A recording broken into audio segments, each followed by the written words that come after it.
تپتی ریت ہواؤں کے ساتھ سرگوشی کرتی ہے تو ایک چیز بڑی واضح بتاتی ہے کہ حضرت عمر رضی اللہ تعالیٰ عنہ شجاعت، اطاعت اور قناعت کے بے مثال پیکر ہیں۔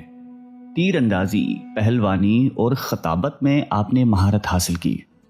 اسی زمانے میں ہی لکھنا پڑھنا سیکھ لیا تھا۔ رواج زمانہ کے مطابق تعلیم کے بعد فکر معاش کی طرف متوجہ ہوئے اور عرب کے اہم مشغلہ تجارت کو اپنے روزگار کا سامان بنایا۔ تجارت کے سلسلے میں آپ نے دور دراز ممالک میں سفر کیے، اس سے آپ کو بڑے تجربات حاصل ہوئے۔ خودداری، بلند حوصلے، معاملہ فہمی اور دور اندیش نگاہی اس کا نتیجہ تھا۔ قبائل کے درمیان معمولی رنجشوں کو اپنے غیر معمولی فہم اور تدبیر سے بہت جلدی حل فرما لیا کرتے تھے۔ عمر کا 27واں سال تھا کہ ریگستان عرب میں آفتاب اسلام طلوع ہوا۔ مکے کی وادیوں سے توحید کی صدا بلند ہونے لگی۔ مشرکین عرب کے ساتھ آپ کے لیے بھی یہ آواز نامانوس تھی۔ آپ اس پر سخت برہم ہوئے، یہاں تک کہ جس کے بارے میں یہ پتا چلتا کہ وہ مسلمان ہوا ہے اس کے جانی دشمن بن جاتے۔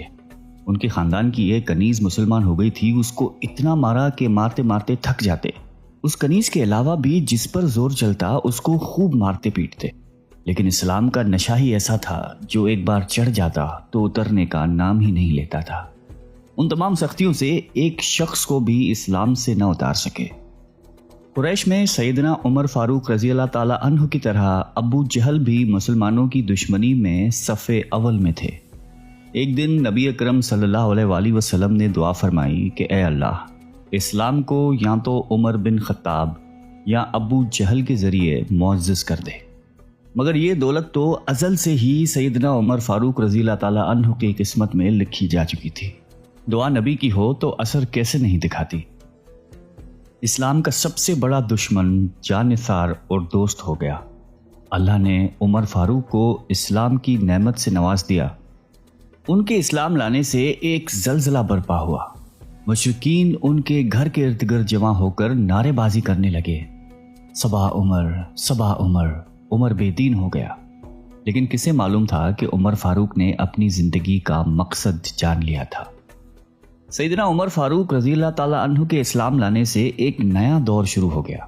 اس وقت 40 کے قریب افراد اسلام میں داخل ہو چکے تھے، لیکن وہ نہایتی بے بسی اور مجبوری کی زندگی بسر کر رہے تھے۔ اعلانیہ فرائض مذہبی ادا کرنا تو درکنار، اپنے آپ کو مسلمان ظاہر کرنا بھی خطرے سے خالی نہیں تھا۔ کعبہ میں نماز پڑھنا تو ناممکن تھا۔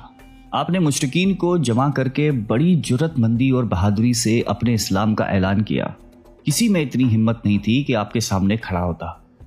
آپ کے ماموں نے دیکھا کہ اسلام کا معاملہ تازہ ہے، کہیں مشرکین کوئی نقصان نہ پہنچا دے، چنانچہ انہوں نے اپنی امان میں رکھ لیا۔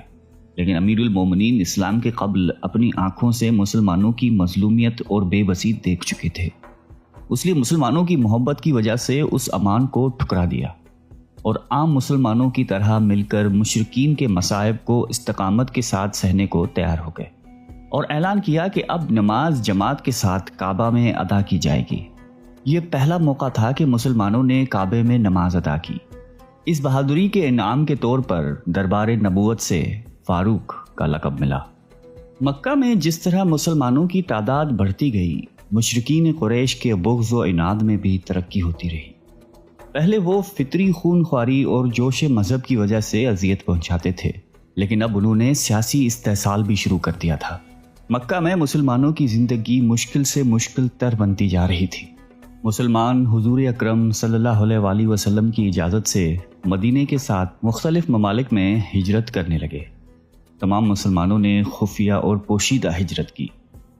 اس کے مقابلے میں سیدنا عمر فاروق رضی اللہ تعالیٰ عنہ نے آپ صلی اللہ علیہ وسلم سے اجازت ہجرت طلب کی۔ اجازت ملنے پر جس شان و شوقت سے آپ نے ہجرت کا سفر شروع کیا وہ قابل بیان ہے۔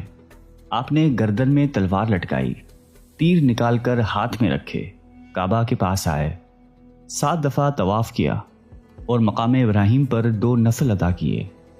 اشراف قریش کعبے کے ارد گرد چھوٹی چھوٹی جماعتوں میں بٹ کر بیٹھے ہوئے تھے۔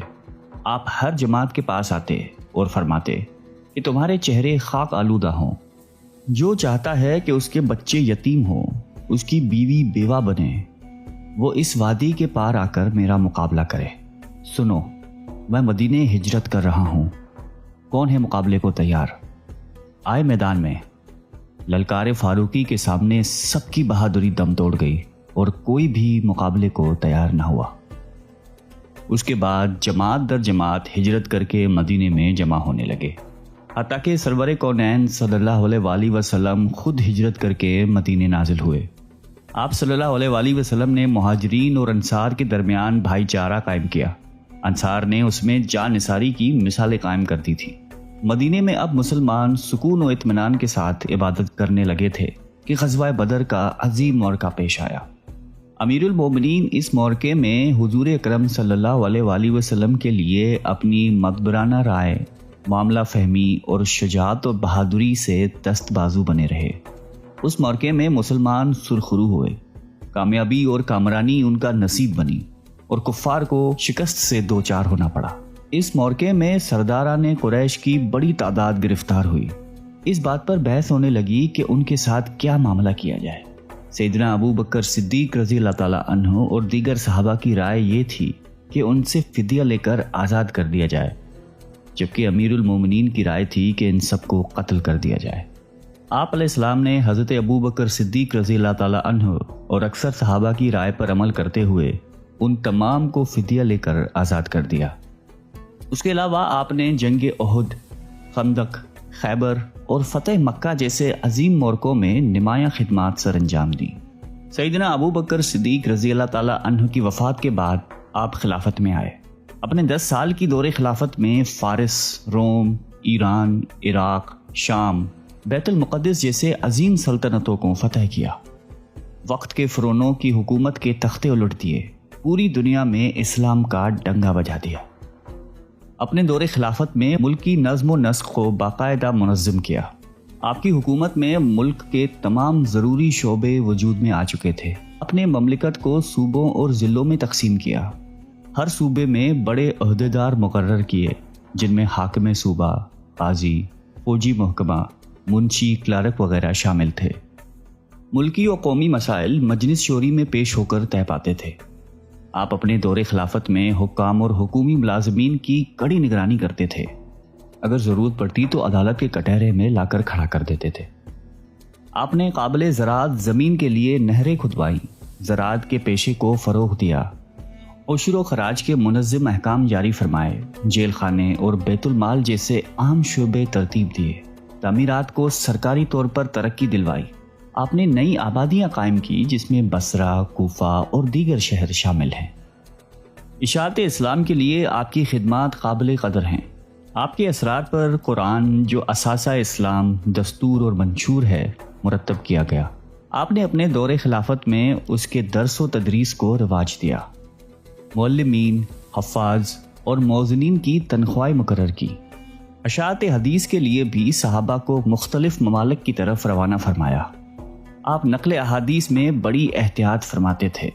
تمام ممالک میں فقیہ کرام کو مقرر کیا۔ مختلف فقہی مسائل میں صحابہ سے مشورہ کر کے ایک رائے طے کرواتے تھے۔ مسجد نبوی کو وسعت دی، نئی مساجد تعمیر کروائیں، ان کی ضروریات کا بندوبست کروایا، حرم کی توسیع کی۔ آپ کے دور خلافت کا نمایاں وصف عدل و انصاف تھا۔ شاہ و گدا، امیر و غریب، عزیز و بیگانہ، سب کے لیے ایک ہی قانون تھا۔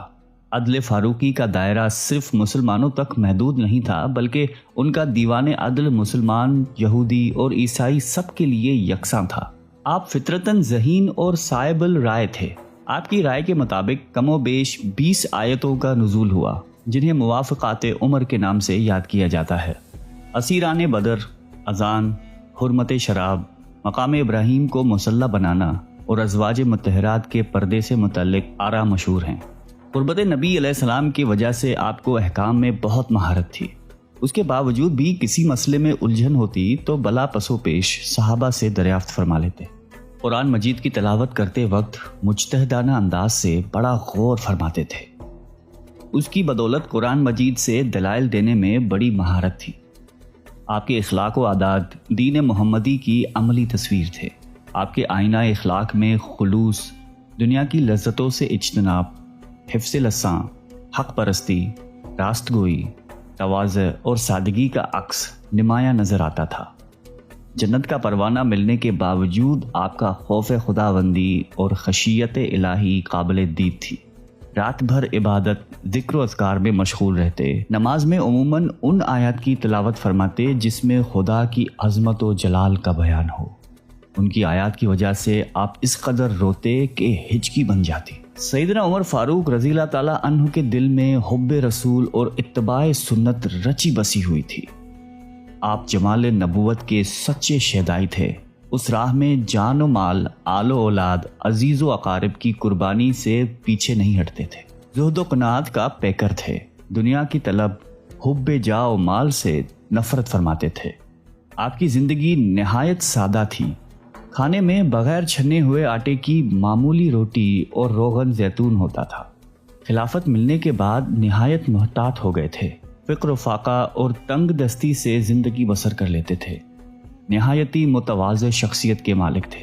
خاکساری کا یہ عالم تھا کہ کاندھوں پر مشکیزہ رکھ کر بیوہ عورتوں کے لیے پانی بھر لاتے تھے۔ بازار سے ان کو سودا وغیرہ لا کے دیتے تھے۔ آپ کی زندگی رحم دلی سے بھرپور تھی، البتہ دینی معاملات میں سختی تھی۔ آپ اپنے بچوں اور ازواج سے نہایتی محبت کرتے تھے۔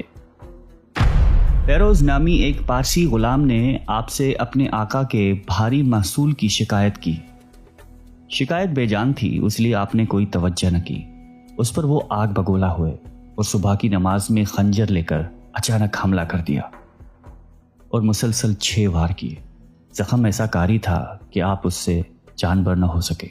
آخری وقت میں اہم وصیتیں کی۔ 3 دن اس کشمکش میں رہ کر محرم کی پہلی تاریخ ہفتے کے دن 24 ہجری کو اسلام کا عظیم چراغ بجھ گیا اور اپنے محبوب آقا کے پہلو میں ہمیشہ کے لیے میٹھی نیند سو گیا۔ اللہ تعالی ہم سب کو قلب سلیم عطا فرمائے اور قرآن اور حدیث پہ چلنے کی توفیق عطا فرمائے۔ آمین۔